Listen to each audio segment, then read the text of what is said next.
Só canta se eu faço dueto, mas não vai dar certo. Saudamos a todos com a paz de Jesus. Que alegria podermos estar aqui. Obrigado pelo convite aí com meu amigo e irmão, pastor Lamarques. Amigos de longo tempo, começamos o ministério juntos lá no Paraná. E até agora estamos juntos aqui nos Estados Unidos, né? Deus me deu essa alegria de tê-lo como amigo e como mentor, não é? Quando a gente precisa de um conselho, né? Eis aí o homem de Deus. Os pastores também precisam de conselhos, né? Para não errarmos sozinhos. Que alegria podermos estar aqui com vocês. Eu estive aqui há 10 anos, num acampamento que houve aqui no tempo do pastor Dilson. E agora estamos voltando aqui a convite do pastor Lamarques para essa linda igreja. Eu agradeço o convite que Deus enviou para a gente. E vejo aqui rostos amigos. Ali o Silas, que já conhecemos lá de Norque. E temos ali o pastor Aloísio, né? E temos o pastor Isaías, e a Doraci, e o Daniel. E temos ali o alemão, né? O alemão foi um braço forte lá na igreja de Richmond. Ele era ancião lá da nossa igreja. Ele e a Chris foram uma bênção ali durante o período que estiveram ali. Depois eles vieram para cá. E nós permanecemos lá. E tem muitos outros rostos amigos aqui.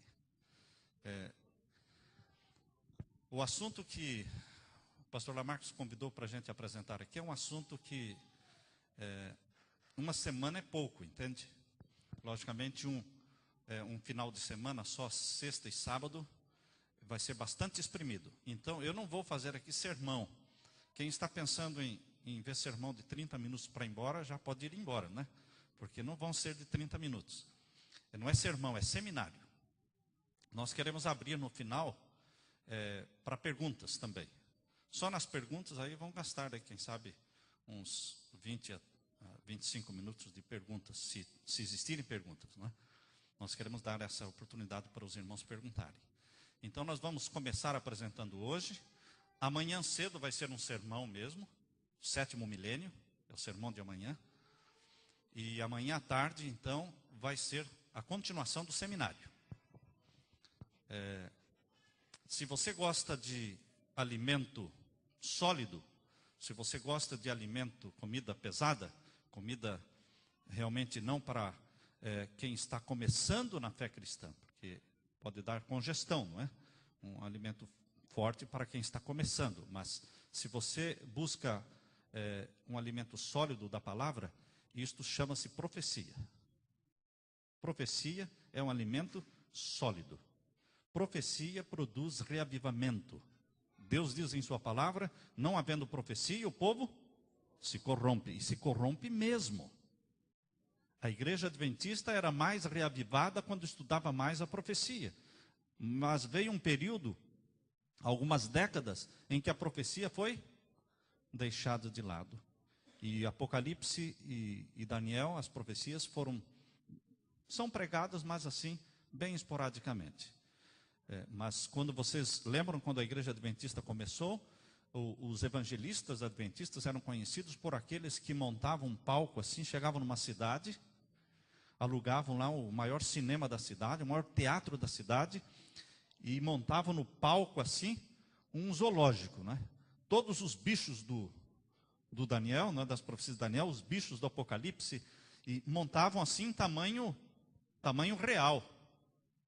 E existem cópias ainda destes animais lá na Andrews, e os gráficos. Então a igreja adventista, ela nasceu com a profecia. Ela se tornou o que ela é com a profecia. Mas é fácil a gente depois se esquecer da razão, da missão que Deus nos deu como igreja. Porque é uma igreja profética, nasceu numa data profética, 1844, com uma mensagem profética, as 3 mensagens angélicas, que pouco a pouco vão sendo deixadas de serem pregadas. Mas não existe outra razão para a igreja adventista estar no mundo, senão pregar o quê? As 3 mensagens angélicas. Mas não são atrativas, não são populares. Eu concordo, não são atrativos, não são populares, mas é a mensagem que Deus nos deu para pregar. Todas as outras mensagens nossas, outras igrejas também pregam, mas a mensagem, as 3 mensagens angélicas, somente a igreja adventista prega. E se nós não pregarmos, quem pregará? Então, queridos, nós vamos, antes de abrirmos a palavra de Deus aqui, vamos orar mais uma vez. O Silas já orou, vamos orar mais uma vez que o Espírito Santo esteja presente aqui e nos dirija em tudo quanto formos falar aqui, que seja para a glória de Deus. Pai eterno, humildemente imploramos a presença do Espírito Santo. Obrigado porque o Senhor trouxe os teus filhos que querem ouvir a tua palavra nessa noite. Obrigado pela proteção na viagem que tivemos. Obrigado pelo convite que o Senhor nos fez através do teu servo, este homem de Deus, pastor Lamarques, para estarmos aqui juntos, expondo a tua profecia. Derrama sobre nós o Espírito Santo. Que a nossa mente seja iluminada, que jorre luz da tua palavra e jorre luz do Espírito Santo sobre as nossas mentes. Em nome de Jesus pedimos a tua presença, para que o nome de Jesus seja honrado e glorificado aqui. É em nome dele que pedimos e agradecemos. Amém. Abra sua Bíblia em Daniel capítulo 2. O Evangelho de Daniel, o livro de Daniel, ele é geralmente apresentado como sendo um livro repetitivo. E pelo fato de apresentarmos o livro de Daniel como sendo um livro repetitivo, também apresentamos o livro de Apocalipse como sendo repetitivo. Se você começa errado, você segue errado. Se você começa a montar um quebra-cabeça e você coloca algumas peças erradas ali, você vai continuar montando errado. Se bem que no livro de Daniel, chame a atenção a repetição, mas o ponto forte do livro de Daniel não é a repetição. Nós não podemos nos prender na repetição achando que isso é tudo. Não. O ponto forte do livro de Daniel é a progressão. Ele progride, ele avança no tempo. E ele repete só o suficiente para poder avançar no tempo.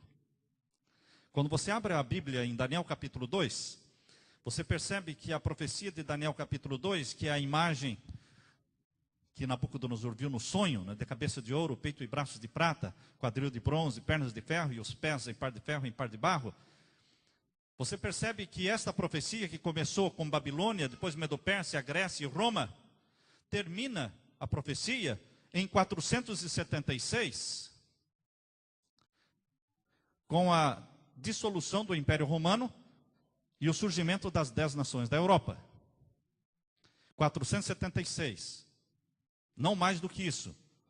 Depois disso, aparece a pedra que é a volta de Jesus. Todas as profecias de Daniel, elas culminam com a volta de Jesus. Mas elas vão avançando no tempo. Isso é no capítulo 2 de Daniel, certo? Daniel, capítulo 2.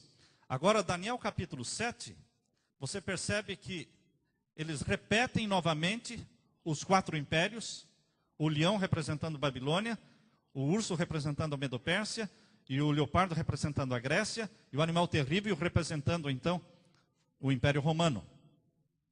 Só que, no capítulo 7, a profecia não para em 476. Porque em 476, quando acabou o Império Romano, surgiu nas 10 nações da Europa, aí a profecia do capítulo 7 diz, surgiu no meio dos 10 chifres, e os 10 chifres representam as 10 nações da Europa. Surgiu no meio dos 10 chifres o quê?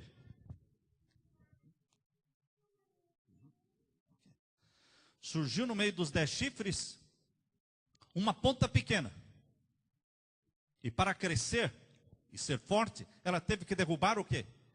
3 dos 10 para crescer e ser forte. Então, aquele poder representado pela ponta pequena foi crescendo e derrubou 3, que foram os Érulos, Vândalos e Ostrogodos. Essas 3 tribos das 10 foram derrubadas.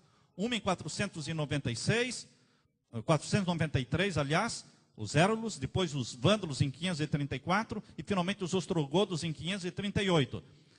Aí o chifre pequeno estava pronto para exercer a sua supremacia, poder religioso dominando o mundo. Percebam que em Daniel capítulo 7, verso 25, diz que este poder que derrubou as 3 tribos, ele perseguiria o povo de Deus por um tempo, capítulo 7, verso 25. Está acompanhando lá?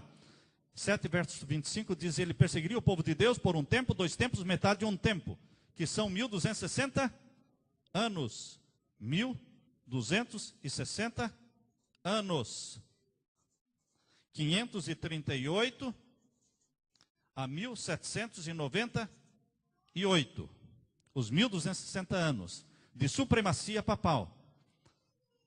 Durante a Idade Média, quem reinava com absoluto poder era o rei do Vaticano. Era o poder papal. Mesmo os reis, para serem coroados, precisavam da sanção papal para serem coroados. Mesmo os reis recebiam a coroa em suas cabeças da mão do Papa. Quem ele aprovava, seria coroado. Quem não aprovava, não seria coroado. Até que chegou em 1798, surgiu um homem chamado Napoleão Bonaparte. E ele disse, quando o Papa quis coroá-lo, o que ele fez? Vocês já leram na história? Quando o Papa veio com a coroa para colocar na cabeça de Napoleão Bonaparte, o que ele fez? Pegou a coroa da mão do Papa. Eu coloco. Eu coloco. Ele mesmo se coroou. Não aceitou que o Papa o coroasse. Isso foi um mau sinal, não é? Um mau sinal. Foi Napoleão Bonaparte que o quê? Determinou que o Papa seria preso em 1790, no mês de fevereiro de 1798. O Papa Pio VI foi preso.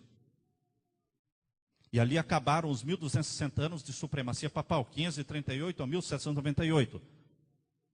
Vejam, queridos, isso está no capítulo 7. Portanto, o capítulo 2 leva você até o ano 476, o capítulo 7 leva você até 1798. Viram como o capítulo 7 repetiu o que tinha no capítulo 2, mas avançou no tempo? Veja quanto avançou no tempo. A beleza não é a repetição, a beleza é a progressão. Deus usa uma didática em Daniel como um professor usa dentro de uma sala de aula. Ele chega assim, para começar a aula, ele diz sobre o que nós falamos mesmo ontem. Nós falamos isso, ele dá uma rápida recapitulação do que foi apresentado na noite ou no dia anterior. Mas ele faz a recapitulação por simplesmente recapitular, ou ele faz a recapitulação para poder avançar. Ele recapitula e avança. Na próxima aula, ele dá uma recapitulada e avança. Vai avançando. Deus faz a recapitulação e avança no tempo. De 476 avançou para 1798. Agora você chega na visão do Daniel capítulo 8. Daniel capítulo 8, repete de novo. O carneiro representando a Medopérsia, o bode representando a Grécia, depois um chifre pequeno que surgiu, representando o Império Romano. E aí chega no capítulo 8, verso 14, que é o verso mais usado e o mais estudado na Igreja Adventista, é Daniel 8,14, que diz até 2.300 tardes e manhãs, e o santuário será purificado. Ora, queridos irmãos, as 2.300 tardes e manhãs, segundo a profecia, Isaac Newton disse que os dias na profecia de Daniel deveriam ser entendidos. Quando Isaac Newton escreveu o seu comentário sobre Daniel, disse que os dias na profecia de Daniel deveriam ser entendidos como anos. E obviamente nós entendemos como anos. Então, as 2.300 tardes e manhãs são 2.300 dias proféticos que podem ser transformados em 2.300 anos. Que começou em 457 a.C. e foi então até 1844 depois de Cristo. 2.300 anos. Vejam que o capítulo 8 não para em 1798. O capítulo 8 avança para 1844.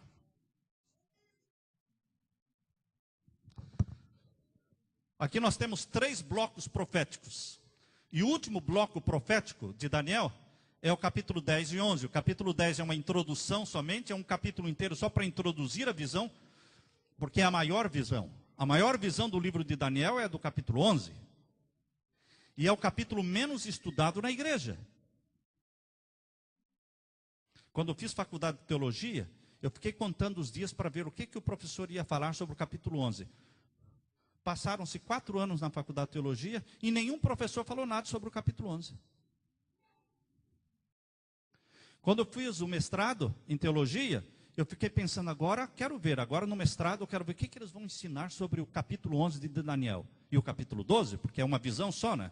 O capítulo 10 é a introdução, capítulo 11 e 12 é a visão. Terminei o mestrado e não ouvi nenhuma palavra sobre o capítulo 11.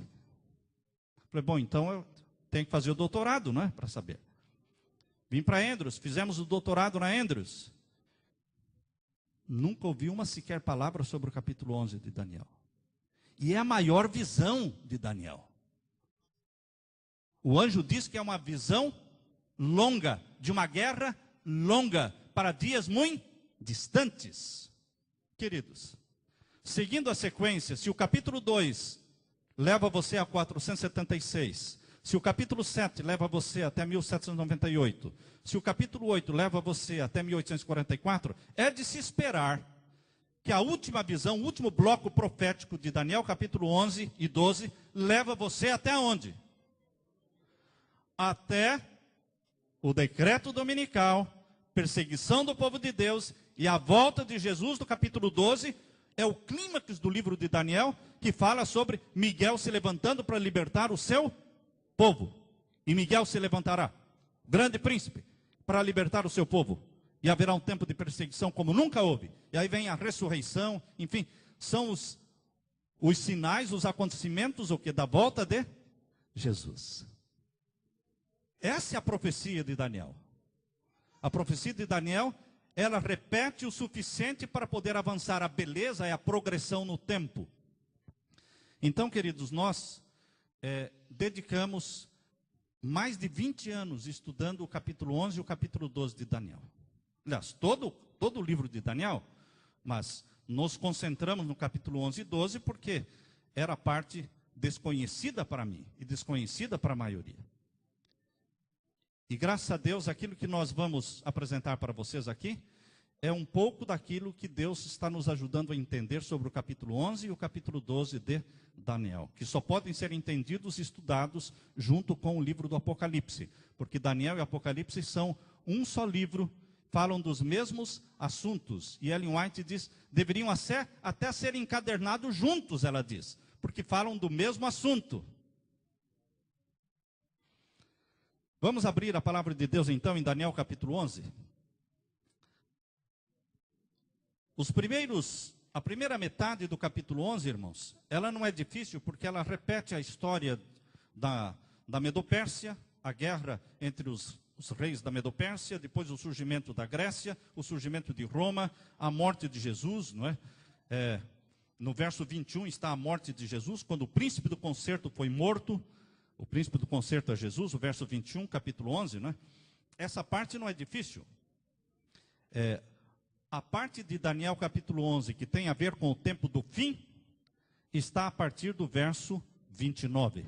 E nós vamos começar a partir do verso 29, que fala sobre o retorno do poderio papal. O retorno do rei do norte. Em Daniel 11, um dos pontos bem estabelecidos na igreja adventista, um dos pontos bem estabelecidos é que o rei do norte de Daniel 11 é o reino do papado. E o rei do sul é o ateísmo. No tempo do fim, na profecia bíblica, no tempo do fim, não há espaço para o ateísmo.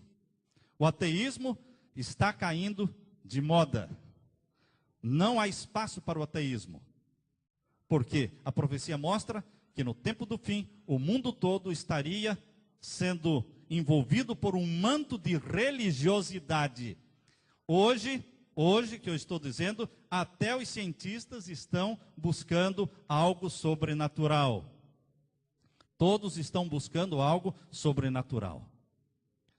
O manto de religiosidade, o maior líder do mundo, não é um cientista, não é um matemático, mas é o quê? Um líder religioso. É o líder que reúne o mundo em torno de si. Quando morreu João Paulo II, representantes de mais de 100 países estiveram ali. 3 presidentes americanos estiveram ali. Eram para ser 4. Jimmy Carter foi descartado, não é? Mas ele estava planejando ir também.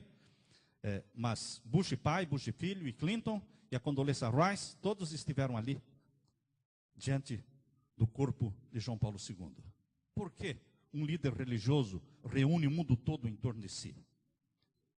Quem é a pessoa bem vista e bem quista e bem popular e bem aceita, aplaudida no mundo todo? Um líder religioso. O papado é um líder religioso reconhecido mundialmente e todos os presidentes de todas as nações querem estar bem com o Vaticano. Não estar bem com o Vaticano soa mal. Tem que estar bem.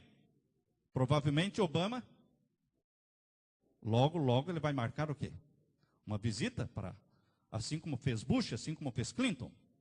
Então, queridos, o rei do norte, no capítulo 11, está se referindo ao quê? Ao poder papal. Então, vamos agora ao capítulo 11, verso 29 em diante. No tempo determinado, tornará a vir contra o sul. Quem viria contra o sul no tempo determinado? O rei do norte. O rei do norte é o poder papal. O rei do sul é o ateísmo. No tempo determinado, tornará a vir contra o sul, mas não será na última vez como foi na primeira. Por que na última vez não será como foi na primeira? Porque na primeira luta papal contra o ateísmo, o papado perdeu a guerra. Vocês sabem que das 7 cruzadas, não é só a primeira cruzada que foi vitoriosa, a segunda, a terceira, a quarta, a quinta, a sexta, a 7ª cruzada foi fracasso. Na Revolução Francesa, que é a revolução do ateísmo, vocês lembram que em 1789, na Revolução Francesa, foi uma revolução contra a religião, tá certo? Foi uma revolução em que fecharam as igrejas, queimaram as Bíblias, mataram líderes religiosos e, por ordem de Napoleão Bonaparte, no mês de fevereiro de 1798, o Papa Pio VI foi o quê? Foi preso. E ele foi levado preso para a cidade de Valença, na França, e lá permaneceu até morrer aos 82 anos. Ele ficou 2 anos preso e morreu aos 82 anos. Queridos, foi o iluminismo, a Revolução Francesa, foi o ateísmo, elegeram na França, no lugar de Deus, elegeram a deusa da razão. Escolheram uma prostituta e carregaram esta prostituta numa procissão pelas ruas da cidade de Paris e a introduziram na Catedral de Notre-Dame. E no altar da Catedral de Notre-Dame foi entronizada uma mulher prostituta como símbolo da deusa da razão, o Deus da razão. Foi a falência da religião. Então, na primeira luta do rei do norte contra o ateísmo, perdeu a religião, perdeu o poder papal. E venceu o quê?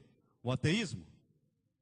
Agora, na última luta, vai ser diferente.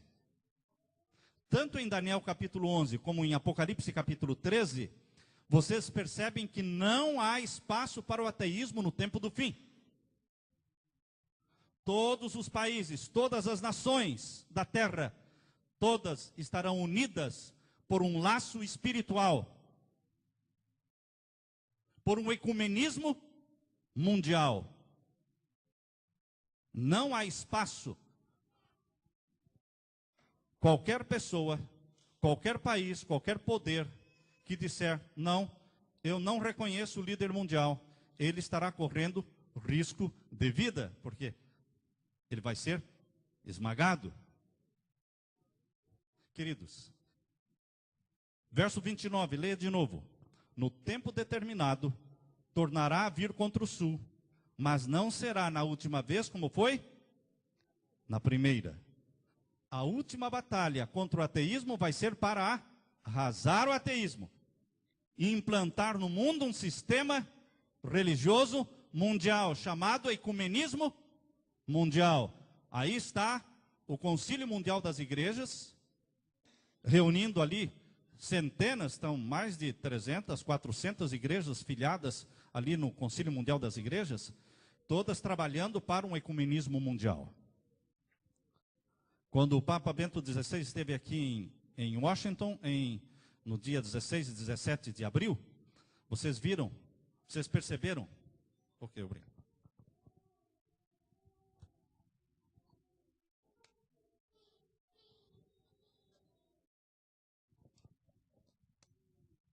Vocês perceberam quando líderes de todas as religiões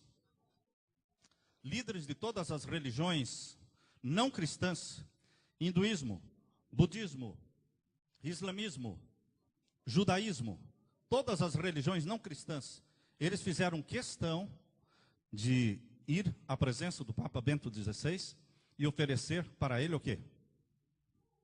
Não sei quantos assistiram, eu assisti. Ofereceram para ele uma lembrança, para make sure de que estamos bem, ou seja, ter certeza de que queremos ter boa amizade. Líderes governamentais e líderes religiosos, todos estão envolvidos nesse ecumenismo mundial.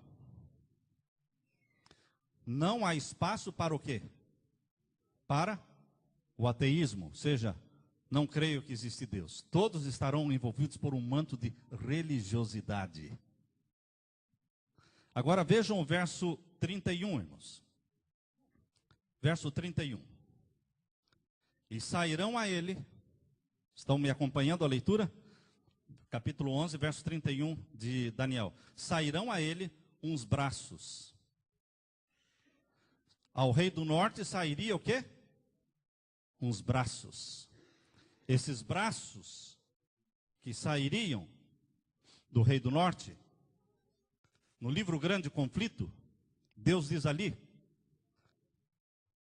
que o poder papal, o rei do norte, usaria os braços do poder civil.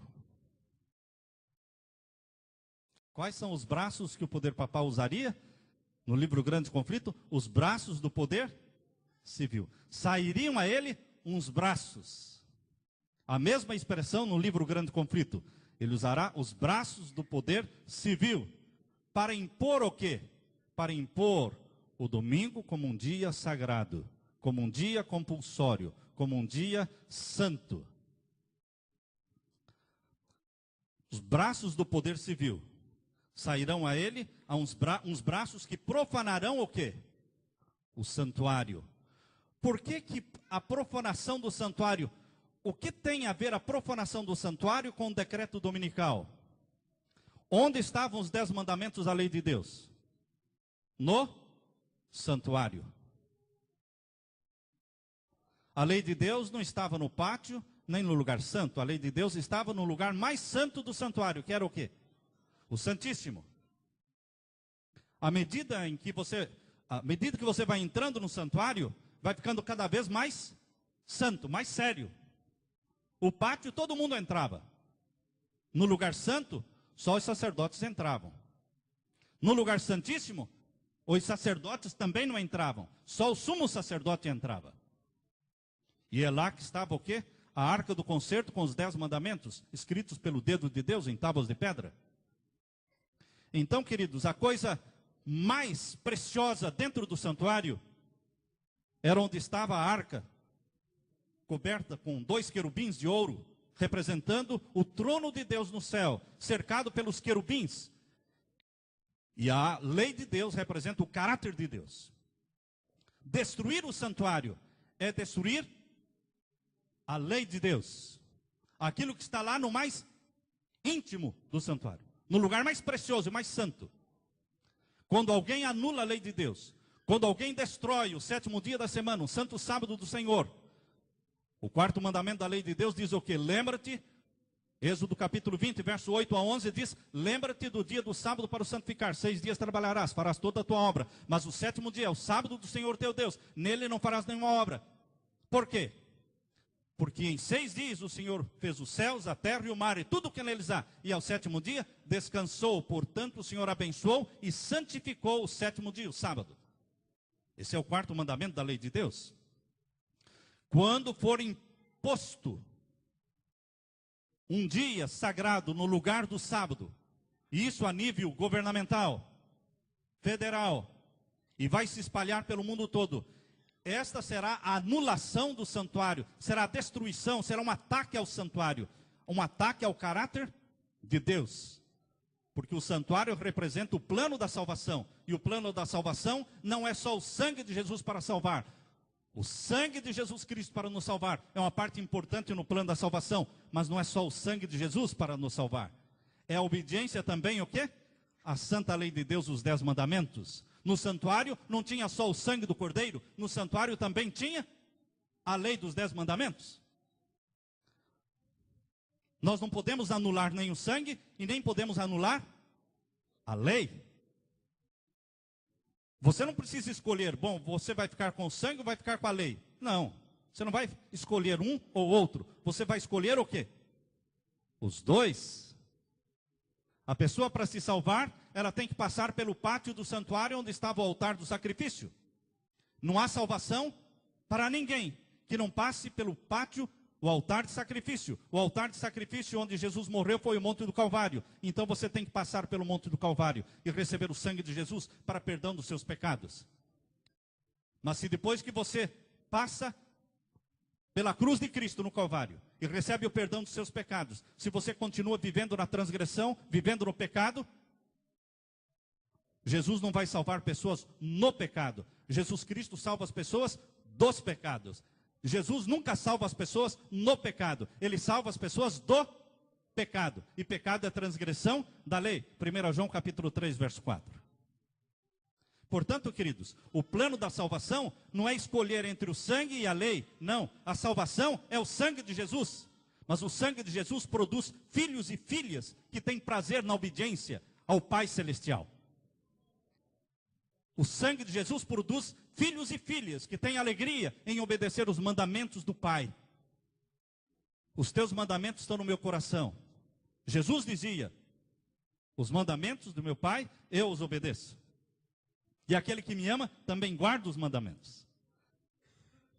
Queridos, quando o rei do norte, o poder papal, estender suas mãos, seus braços, unindo-se ao poder civil, para impor uma lei que anule a lei de Deus e imponha o domingo como dia sagrado, então estará destruindo o quê? O santuário, profanando o santuário. Estão percebendo o capítulo 11, verso 31? Sairão a ele uns braços, são os braços do poder civil. Por que estamos dando ênfase nos braços do poder civil? Porque o rei do norte não tem um exército. Ele tem uma guarda suíça. Para ser guarda papal tem que ser da guarda suíça. Mas quem guerreia as guerras papais não são os guardas suíços. Durante as cruzadas, quem guerreava as guerras papais? Os reis da Europa. O que mais lutou as guerras papais foi Clovis, rei dos francos, rei da França. Foi o que mais lutou as guerras papais. Hoje, queridos, hoje não se pode impor um dia de guarda sobre o mundo sem que haja um apoio da lei civil. Não pode haver uma perseguição contra os que não santificarem o domingo se não houver o quê? Apoio de um exército, de militares, enfim, para prender, Quando a Bíblia diz que ninguém vai poder nem comprar e nem vender, isso implica em que haverá uma investigação, haverá uma perseguição, haverá a liberdade, ela desaparecerá. A liberdade de consciência, a liberdade religiosa, a liberdade de culto, ela vai desaparecer. Você ou obedece, ou você obedece. Senão você não vai poder nem comprar e nem vender. Só que o poder papal, o rei do norte, não tem exército. Por isso ele precisa dos braços do poder civil. Então, existem povos e nações que vão oferecer o seu exército, o Army, a Navy, tá certo? Aqui está à disposição para que o decreto seja enforçado, seja imposto. Por isso diz aqui, sairão a ele braços do poder civil para profanar o que? O santuário. E o que mais? E tirarão o contínuo. O que é o contínuo no santuário da terra? O contínuo do santuário da terra era o sangue diário de Jesus Cristo, do Cordeiro, que representava Jesus, sendo oferecido para perdão dos pecados. Ou seja, a profanação do santuário não tem a ver somente com a destruição da lei, eles também destruiriam o sangue do Cordeiro de Deus, tirariam o contínuo. A contínua intercessão de Jesus seria substituída pela contínua intercessão de um sacerdócio terrestre.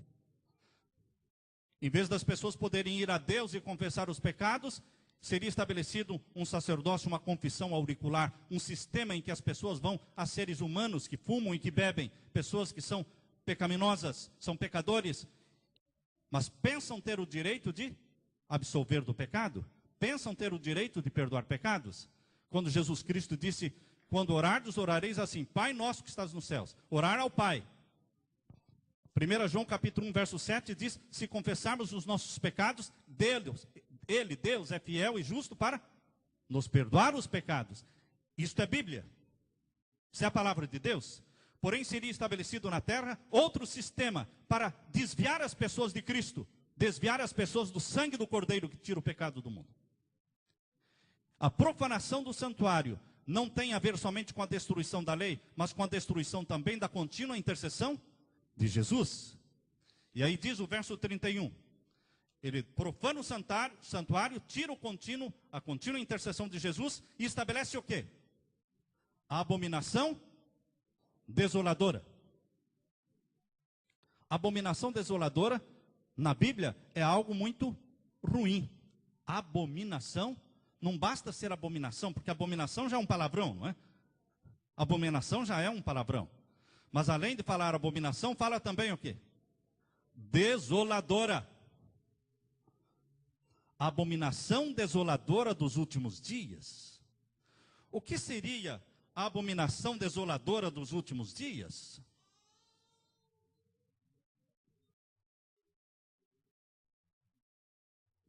Abominação desoladora.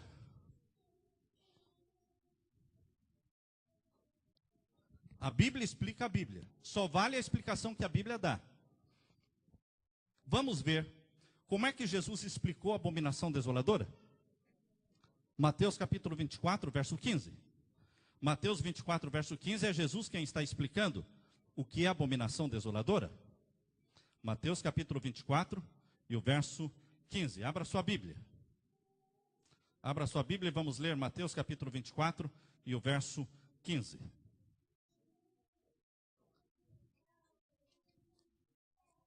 Todos acharam? Podemos ler. Quando, pois, virdes que a abominação da desolação, ou seja, abominação desoladora, ou abominação da desolação, tanto faz, não é?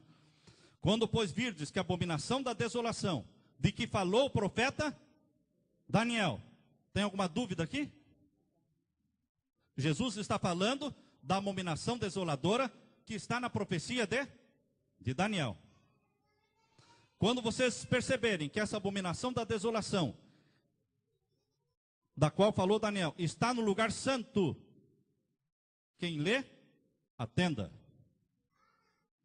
Qual era o lugar santo em Jerusalém? Jerusalém é a cidade santa. Na Bíblia, a cidade santa é Jerusalém. Agora, dentro da cidade santa, qual era o lugar santo?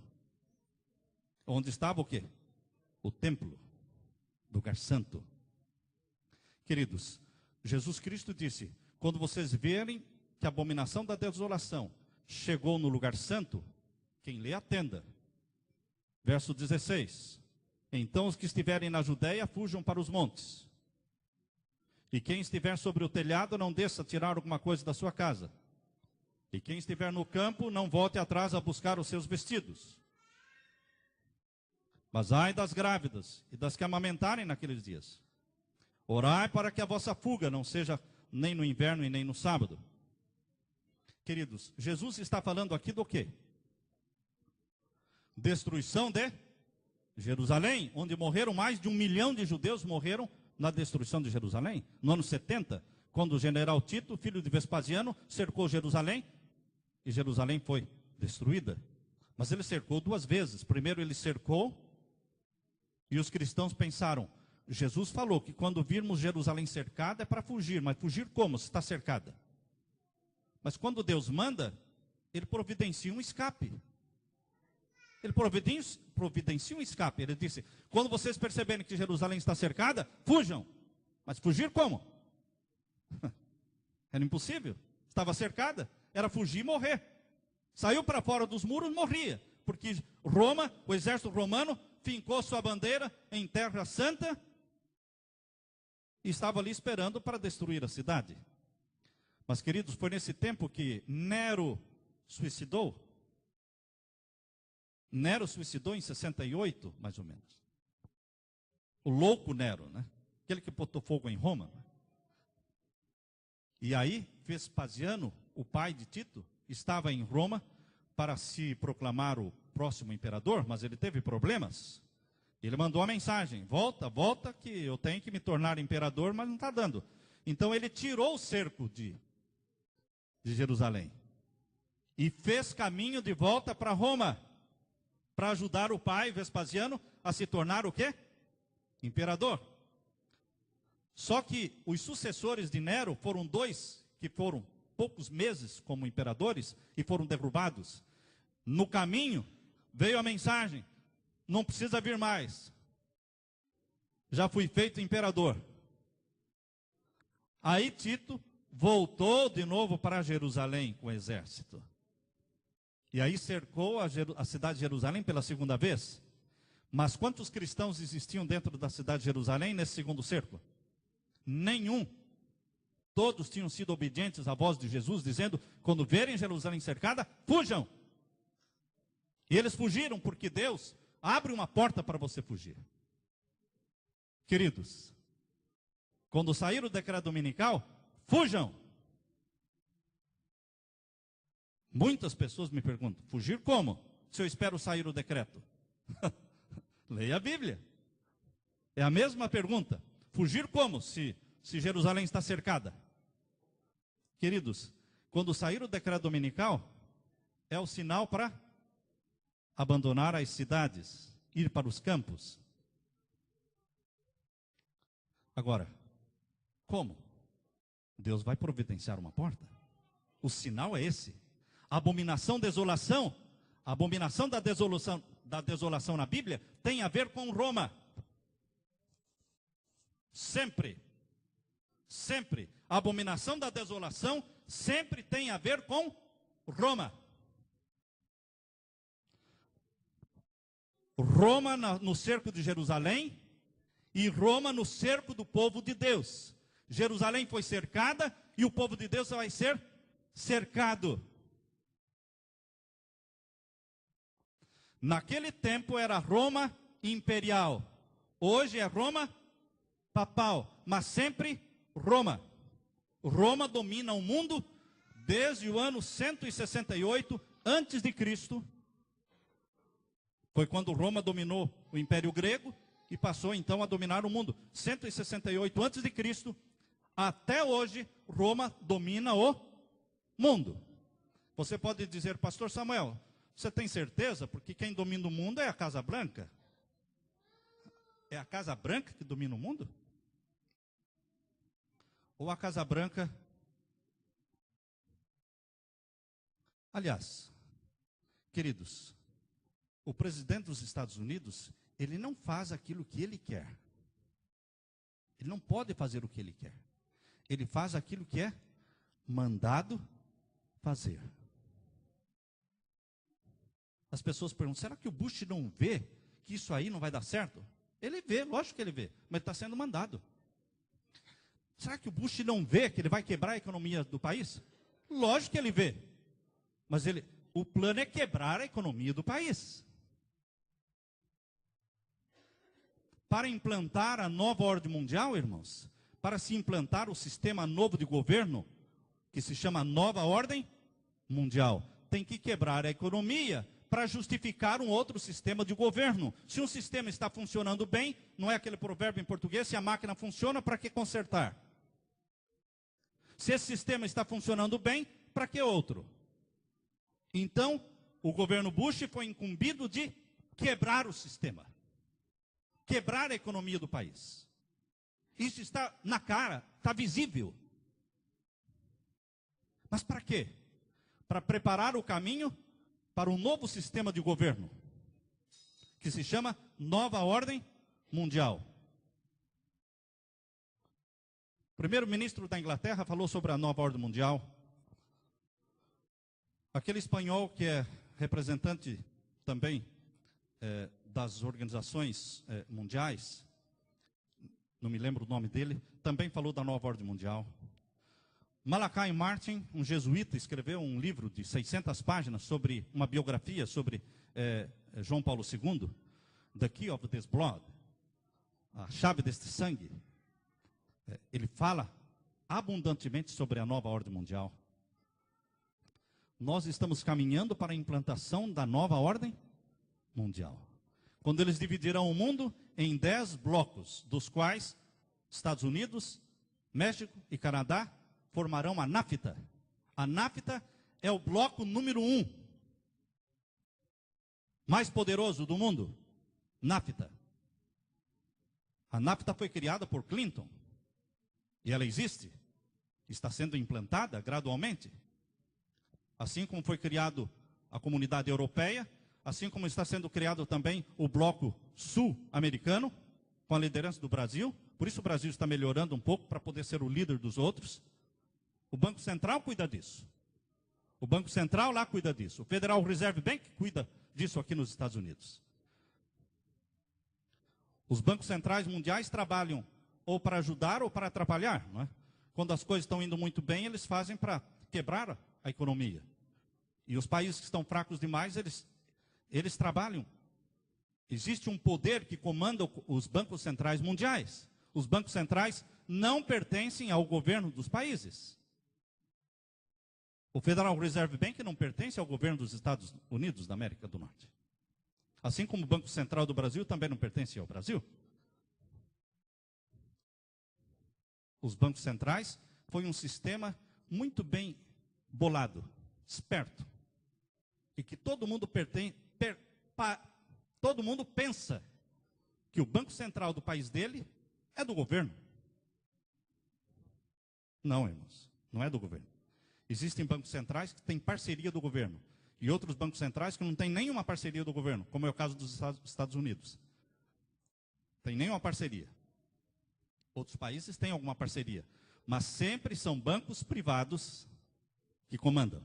Bancos privados. Por isso a ajuda agora foi votada dar só para bancos. De onde veio o dinheiro? Federal Reserve Bank. E vai ser dado para quem? Para os bancos privados. E de quem são os bancos privados? Deles mesmos. Você dá com essa mão e pega com a outra. Mas para o povo não percebe. A ajuda está sendo dada em nome do governo, não é? Mas o dinheiro é do Federal Reserve Bank. Aqui diz, queridos, que a abominação da desolação tem a ver com Roma. Naquele tempo, foi Roma cercando Jerusalém e fincando ali o estandarte idolátrico romano. Quando você lê o livro O Grande Conflito, na página 25, ali é dito que Roma plantou em Terra Santa o estandarte idolátrico romano. A bandeira de Roma, quando tremulou em Jerusalém, foi fincada no templo, no terreno do templo sagrado. E o templo foi destruído no ano 70. Ali foi a abominação da desolação. Agora a abominação da desolação dos últimos dias tem a ver com Roma também. plantando a bandeira de Roma papal no meio da cristandade. Qual é a bandeira? A bandeira de Obama era qual? Qual era a bandeira que fez dele mudança? Nós podemos. Mudança. Agora, qual é a bandeira papal? Tem que ter uma, não é? Tem que ter uma. Qual é a bandeira papal que mostra a autoridade papal? Que mostra que realmente ele tem poder sobre o mundo todo. O domingo. O domingo. O domingo não tem nenhum texto na Bíblia. Não existe nenhum texto na Bíblia que mande guardar o domingo. Nenhum. Já se ofereceram aí muitas vezes $1.000, chave do carro. Quantas vezes eu peguei a chave do meu carro e falei, olha aqui, ó, um auditório cheio, mostrava a chave do carro, né? Não é um carro zero, não é? Mas de presente para quem quiser, pode pegar o carro. Só trazer um verso da Bíblia que mostre que o domingo é o dia de... Eu guardo. O dia de guarda. Que existe um mandamento na Bíblia para guardar o domingo. E nunca ninguém ganhou o carro, porque não existe um verso na Bíblia. Agora, por que, se não existe um verso na Bíblia que manda guardar o domingo, por que é que todas as religiões, as igrejas, não é, evangélicas, protestantes e católicas, todos guardam o domingo? Se não existe um mandamento, o mandamento que existe é para guardar o sábado. Já no comecinho da Bíblia, Gênesis capítulo 2, é o sábado, o 7º dia da semana. Na lei de Deus, o 4º mandamento, lembra-te do dia do sábado. As mulheres que viram Jesus sendo crucificado, prepararam ungüentos para ungir o corpo de Cristo, e no sábado repousaram conforme o mandamento. Só foram no sepulcro no 1º dia da semana. No sábado elas repousaram conforme o mandamento. Maria, mãe de Jesus, repousou conforme o mandamento. João, discípulo amado, repousou conforme o mandamento. Mas, por que o mundo todo então santifica o domingo? Porque existe um mandamento para guardar o domingo. Só que esse mandamento vem do catecismo romano e não da Bíblia. Então, Deus tem um selo que mostra a autoridade divina, que é o sábado como um dia sagrado. O poder papal tem um selo que mostra a sua autoridade sobre o mundo. É o domingo como dia de guarda. É um dia contra o outro dia. O selo de Deus está sendo batalhado, não é? Pelo selo do poder papal. São dois selos, são dois sinais, são duas bandeiras. Deus tem uma bandeira e o poder papal tem uma bandeira. Por isso diz aqui, queridos, que a abominação desoladora tem a ver com Roma. Foi Roma naquele tempo e será Roma agora no tempo do fim. Agora voltando para Daniel capítulo 11, irmãos. Voltando para Daniel capítulo 11. Aqui diz o verso 32. Aos violadores do concerto, o concerto da graça, o concerto que traz a salvação mediante o sangue de Jesus e produz homens e mulheres obedientes aos mandamentos de Deus, esse concerto da graça, chamado na Bíblia de um novo concerto, concerto feito com o sangue de Jesus. Os que violarem esse concerto vão ser agraciados pelo Rei do Norte. Os que violarem esse concerto serão recompensados pelo Rei do Norte, a quem o poder papal honrará, a quem ele presenteará, diz aqui, aos violadores do concerto, ele com lisonjas perverterá. Mas o povo que conhece ao seu Deus se esforçará e fará proezas. Os violadores do concerto são aqueles que foram pervertidos pelas lisonjas do Rei do Norte. Mas o povo de Deus, que conhece o Deus verdadeiro, permanecerá firme, não é? E fará proezas, diz aqui. Se esforçará e fará proezas. E o verso 33, leia comigo o verso 33. E os entendidos entre o povo de Deus, não é? Os entendidos entre o povo de Deus. Entendidos em quê? O povo de Deus tem que ser entendido em quê? Na palavra de Deus, na profecia. Não é matemática que leva você para o céu. Né? É o quê? Matemática precisa. Nós vivemos num tempo que precisamos entender de matemática. Mas aqui está falando os entendidos do povo de Deus, ou seja, os que conhecem a palavra de Deus, a profecia de Deus, os entendidos entre o povo, ensinarão o quê? A muitos. Temos que falar, temos que pregar, não temos que ter medo, temos que ter a ousadia de um Estevão. Estevão estava pregando e estava sendo ao mesmo tempo apedrejado. Estevão estava pregando e recebendo as pedradas. Se você for calcular o risco que existe em pregar essa mensagem, você não prega. Você não pode pensar nos riscos. Você tem que pregar. Os entendidos ensinarão a muitos. E o que mais? Leia comigo. Todavia, cairão pela espada. Haverá mortes? Haverá. O número dos mártires já se completou? Não se completou ainda. Lá em Apocalipse capítulo 6, né, diz que o número dos mártires ainda não se completou. O número dos mártires. Abra sua Bíblia em Apocalipse capítulo 6. Vamos ler lá o número dos mártires. Por que os mártires ainda não foram julgados? Porque o número dos mártires ainda não se completou. Os mártires da Idade Média estavam simbolicamente clamando para que fossem julgados e feitos justiça da parte de Deus. Deus disse: tenham calma, tenham paciência, porque ainda não se completou o número dos mártires. Apocalipse capítulo 6, o verso 11, nós lemos: e foram dadas a cada um dos mártires, né, uma compridas vestes brancas, e foi-lhes dito que repousassem ainda um pouco de tempo, até que também se completasse o número dos seus conservos, os seus irmãos, que haviam de ser mortos como eles foram. Quando vai se completar o número dos mártires que derramarão sangue por amor a Jesus? Agora, a partir do decreto dominical, agora no tempo do fim. Quando for implantada a nova ordem mundial, que significa uma economia mundial, uma política mundial e uma religião mundial. Nova ordem mundial são três coisas: religião, política e economia. Economia mundial. Vocês sabem qual é o sistema preferido do Rei do Norte? Sistema econômico preferido? Não é o socialismo. Já ficou provado diante do mundo que o socialismo não funciona? Faliu. A Rússia faliu. E alguém pode dizer: pastor, como é que não funciona? Olha a China. E quem disse para você que o sistema econômico da China é comunismo?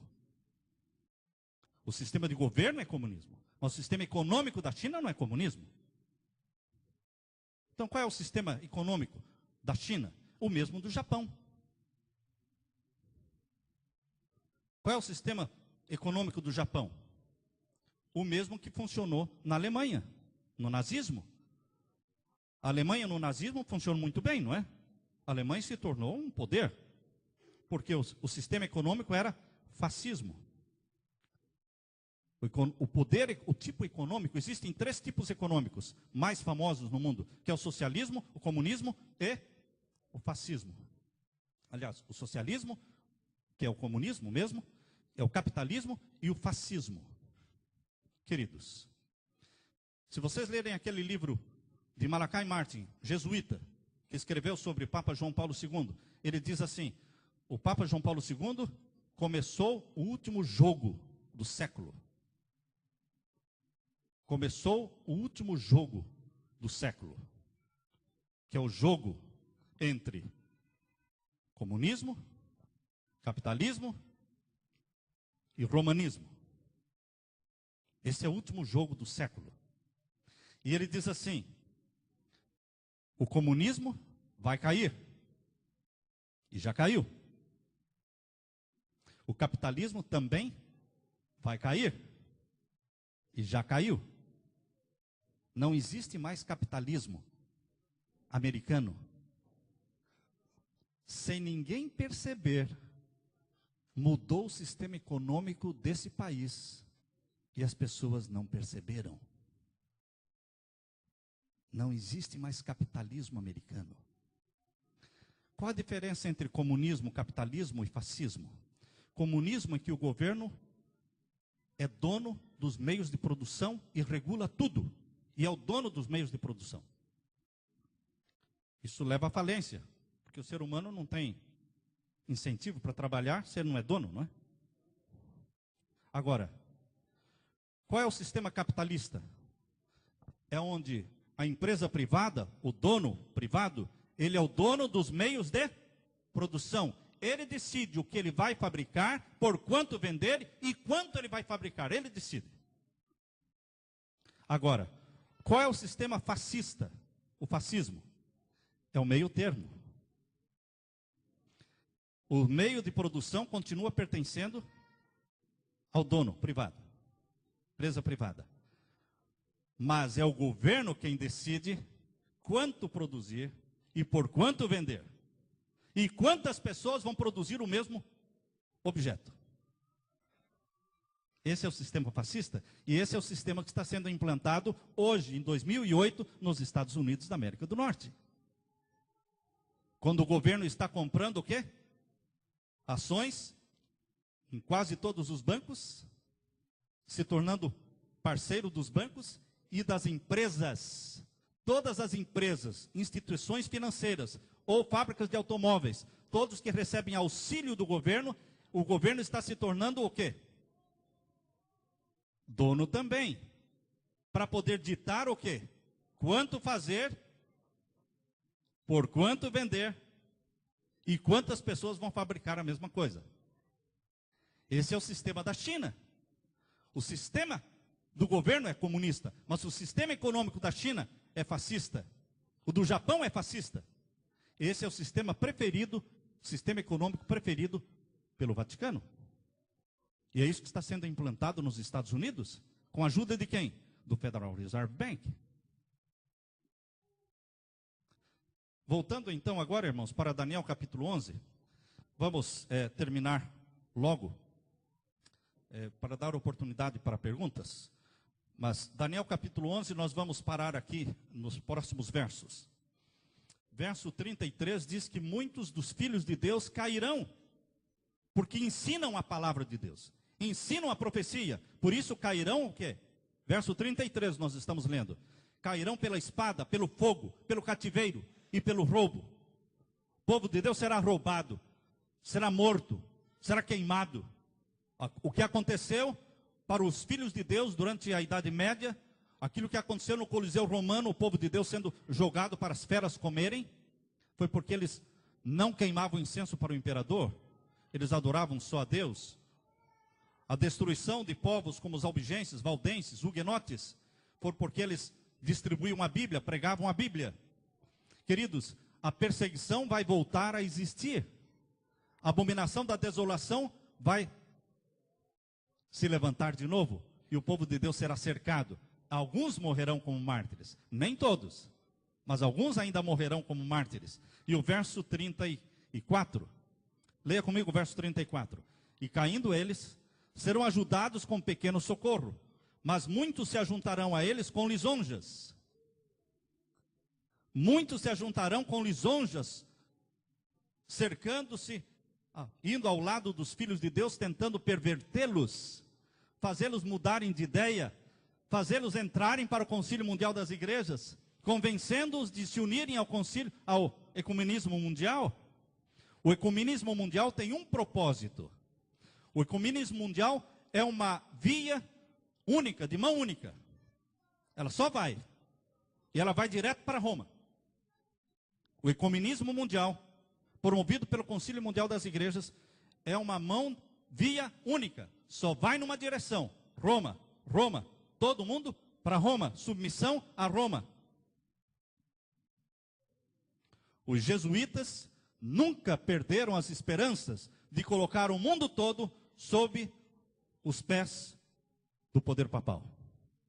Em 1540, quando os jesuítas foram criados para destruir o protestantismo. A reforma protestante, lembram-se quando foi? 1517. Martinho Lutero pregou as 95 teses na porta da igreja de Wittenberg, 1517. Quando é que veio a contra-reforma?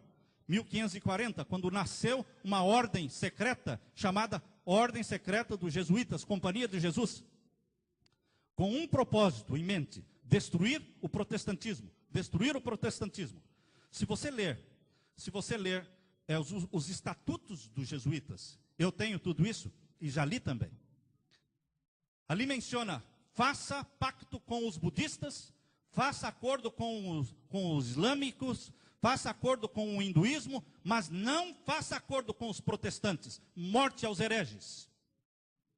Morte aos hereges. Esse é o voto que o jesuíta faz para poder ser um jesuíta. Destruição do protestantismo. E a nação protestante do mundo era qual? Qual era a nação protestante do mundo? Estados Unidos. País protestante do mundo? Era. Queridos, desde que esse país foi fundado, 1610, 1620, quando vieram os peregrinos para cá, e quando esse país começou a crescer, Roma nunca perdeu as esperanças de ter o seu domínio implantado aqui. E hoje, 70 milhões de americanos, 70 milhões da população pertencem, logicamente, à Igreja Católica. 70 milhões é a maior igreja do país. Se somarmos todos os batistas, se somarmos todos os metodistas desse país, se somarmos os luteranos desse país, se somarmos os adventistas desse país, coloca todo mundo num bolo, não chega a 70 milhões. Mas só a Igreja Católica tem quantos? 70 milhões. Nós não estamos falando mal da igreja, são fatos. Isso é o que está acontecendo agora. Sabem quantos juízes tem na Suprema Corte, irmãos? Quantos juízes? 9. Quantos são católico, apostólico romano? 5. 5. É a maioria. Então, é a maioria na Suprema Corte. Qual é a maior bancada no Congresso americano? Católica. 150 representantes são católicos. Queridos, desde que esse país surgiu para levantar a bandeira do protestantismo, certo? Esse país surgiu porque os peregrinos fugiram da Europa porque estavam perseguidos lá e vieram para cá, fundaram um país sem rei e sem papa. Esse país foi fundado para ser um país sem rei e sem papa. E o protestantismo cresceu aqui. Mas pouco a pouco, o poder voltou para as mãos do Vaticano. Por que voltou para a mão do Vaticano? Porque quem tem o dinheiro tem o poder.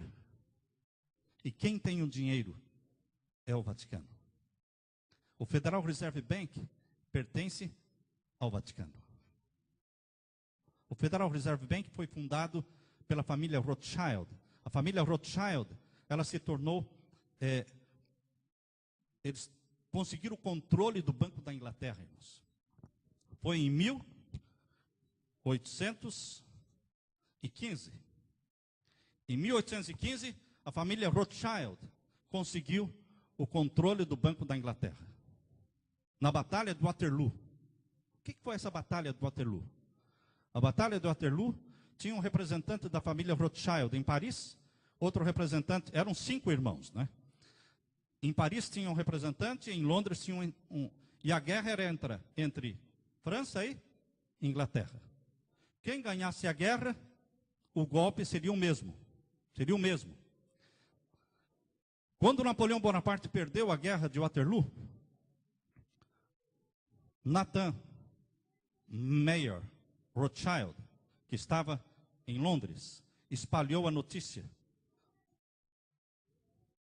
na Bolsa de Valores de Londres, de que Napoleão Bonaparte tinha ganho a batalha. O que aconteceram com as ações da Inglaterra? As ações, ele não somente espalhou a mentira de que Napoleão Bonaparte tinha ganho a batalha, como ele também começou a vender as ações. Ele era o expert, porque a família Rothschild é a família mais expert, mais poderosa dos banqueiros internacionais, até hoje, desde aquele tempo. Eles começaram a vender suas ações, vender. Todos os outros começaram a vender também, vendendo. Dentro de poucas horas, com um sinal de olhos, ele fez um sinal para os seus comparsas, e aí eles começaram a comprar. Quando a notícia verdadeira chegou de que Napoleão Bonaparte tinha perdido a guerra, ele já tinha comprado a maioria das ações do Banco da Inglaterra. Ele já era dono do Banco da Inglaterra. E o Banco da Inglaterra se tornou líder número 1 da Europa. Se Napoleão ganhasse, quem se tornaria o líder? A França.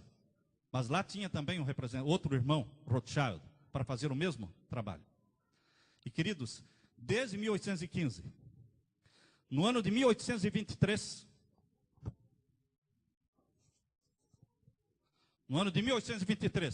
a família Rothschild foi escolhida pelos jesuítas do Vaticano para serem os banqueiros do Vaticano. Desde 1823, todas as transações financeiras internacionais do Vaticano são feitas através da família Rothschild, que comanda o Banco da Inglaterra. E foi a família Rothschild que mandou seus representantes para a América, escolheu seus cabeças dentro desse país. J.P. Morgan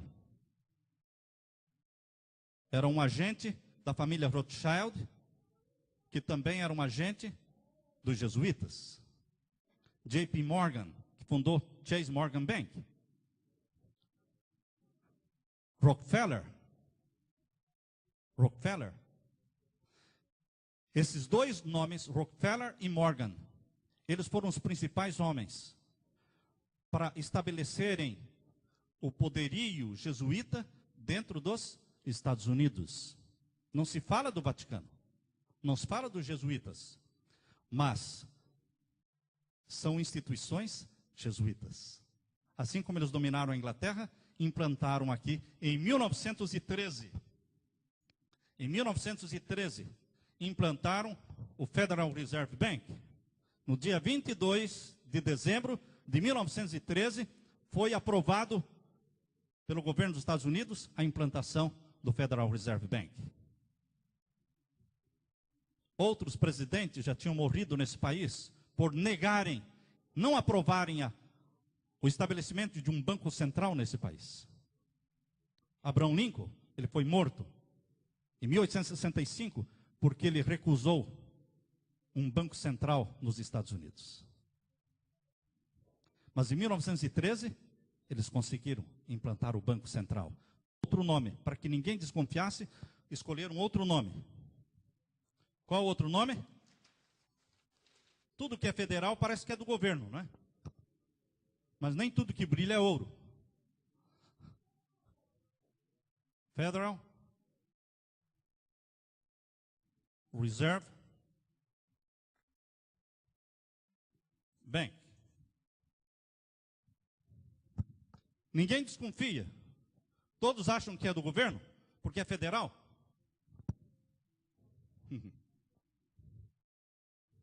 Você também pensa que o tax que você paga, tax income tax, não é? Você pensa que também vai para o governo, né? Também não vai para o governo. Federal Reserve Bank é um banco privado. É um banco privado que recebeu autorização em 1913 para imprimir o dinheiro do país. E de 1913 para frente, eles imprimem o dólar. Eles imprimem o dinheiro do país. E repassam ao governo a juros.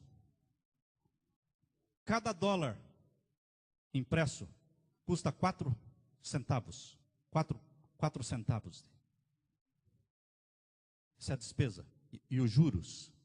E sabem qual é a dívida do governo hoje, irmãos? A dívida do governo,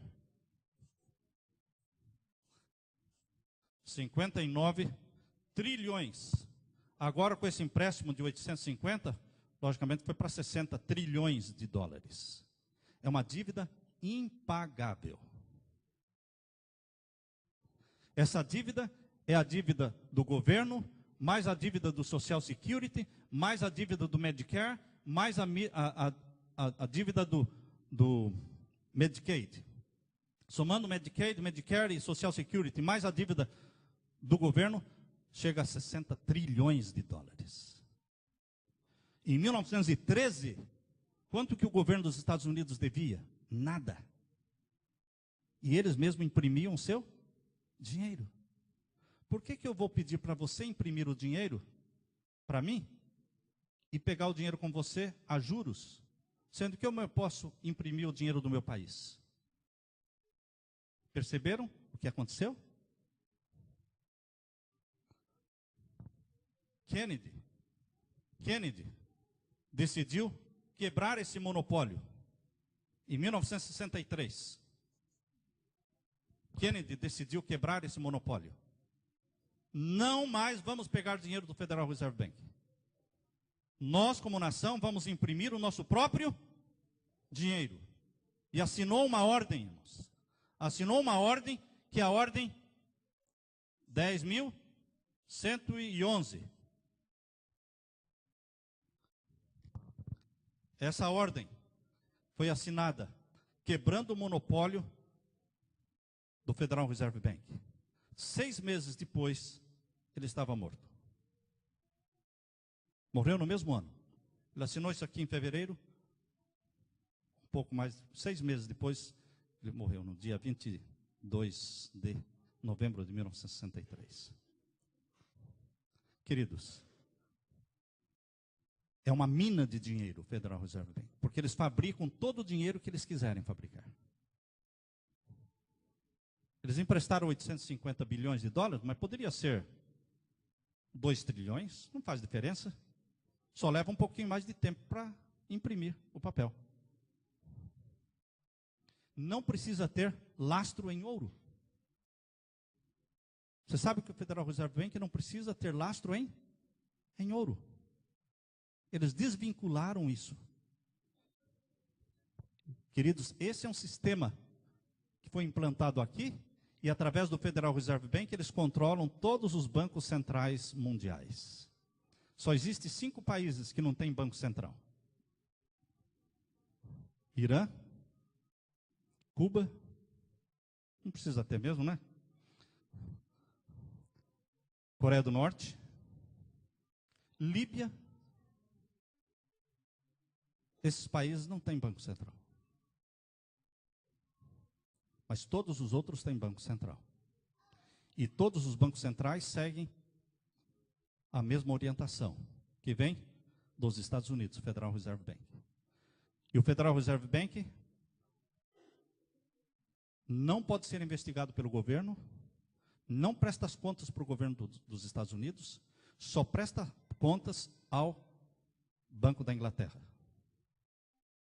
Os únicos que têm acesso e controle do Federal Reserve Bank é o Banco da Inglaterra, onde está a família Rothschild. Se vocês forem numa enciclopédia judaica, existe a enciclopédia judaica, e procurarem na enciclopédia judaica a família, o nome Rothschild, vocês vão encontrar lá, Rothschild, os guardiões do tesouro do Vaticano.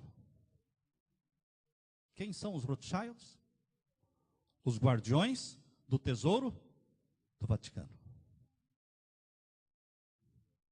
Quem tem o poder é quem tem o quê? O dinheiro. O governo dos Estados Unidos é submisso. Quem deve é submisso a quem? Ao credor. O que eles falam, eles têm que fazer. Interessante, irmãos, que eles não querem receber o dinheiro. Como também a dívida do Brasil, ninguém quer receber a dívida do Brasil. Vocês ouviram o presidente Lula falando na televisão que ele tinha dinheiro para pagar o quê? A dívida do Brasil, mas que foi aconselhado a não pagar. É óbvio. Para que eles querem receber a dívida? Se eles podem fabricar quanto dinheiro eles quiserem. Eu não preciso pegar de você o dinheiro, eu fabrico mais dinheiro. Do nada. Agora, se eu receber a dívida de você, qual é a minha influência sobre você? O que acontece? Acaba. Agora, se você continua me devendo, você tem que fazer o quê?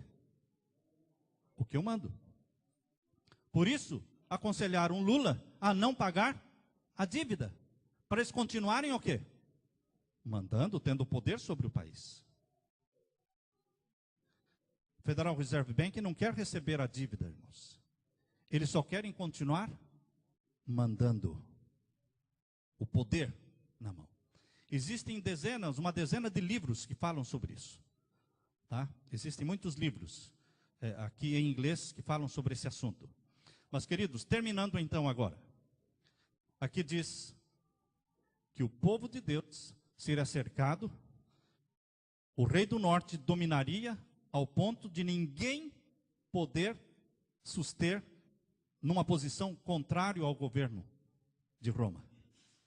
Só um povo que se levanta contra o poder de Roma e permanece firme e fiel está em Apocalipse capítulo 12, verso 17. Vamos terminar com esse texto, irmãos. Só um povo ousa se levantar contra esse poder. Apocalipse capítulo 12, capítulo 14, melhor. Capítulo 14, verso 12 de Apocalipse. Aqui está a paciência dos santos. Aqui estão os que guardam os mandamentos de Deus e a fé de Jesus. Existe um povo que guarda os mandamentos de Deus e tem a fé em Jesus, que vai se levantar contra a santificação do domingo, porque eles guardam o sábado. Não vão receber o selo da autoridade papal, porque eles têm o selo do Deus vivo. Não vão guardar mandamentos de homens, porque eles guardam os mandamentos de Deus. Jesus Cristo tem um povo na terra, que é fiel a Ele. Para estes, a lei de Deus é preciosa, assim como é preciosa no santuário. Que pelo poder de Jesus Cristo, você e eu permaneçamos firmes. Amém? Amém. Pois não.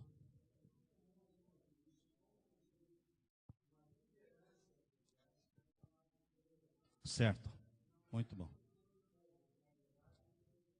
Isso mesmo. Isso mesmo.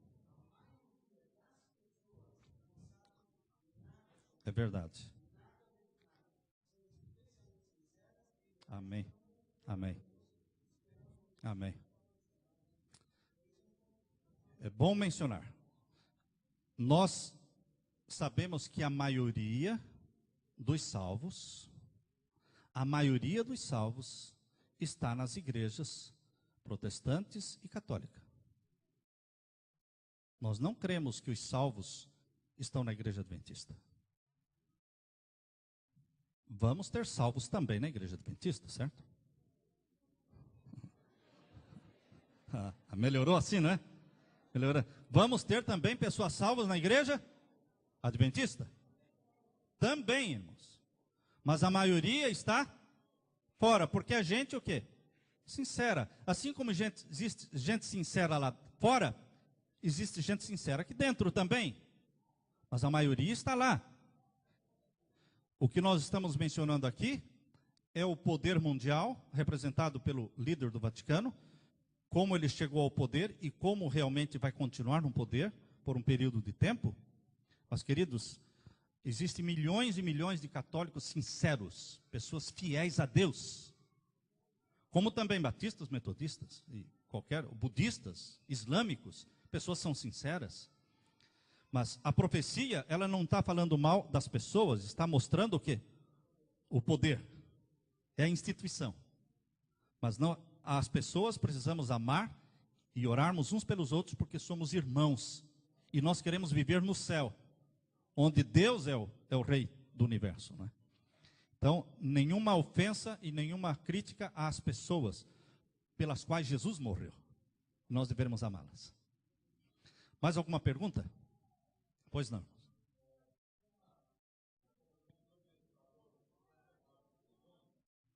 A dívida hoje é perto de 9 trilhões. Certo. Esse valor de 59 é uma projeção quando se incluir todos os próximos gastos Isso não é projeção, essa é uma dívida real, porque os 9 trilhões, que com esse empréstimo aí já foi para 10, né? Isso é dinheiro em cash, do governo devendo para o Federal Reserve Bank. Agora, somando a dívida do Social Security, hoje, mais o Medicare, mais o Medicaid, isso tem os sites na televisão não, na internet, os sites que mostram, o mesmo site que fala dos 9 trilhões, não todos, mas alguns deles, falam também desse restante da dívida. Somando a dívida geral do governo, que envolve todas essas instituições, chega a isso aí.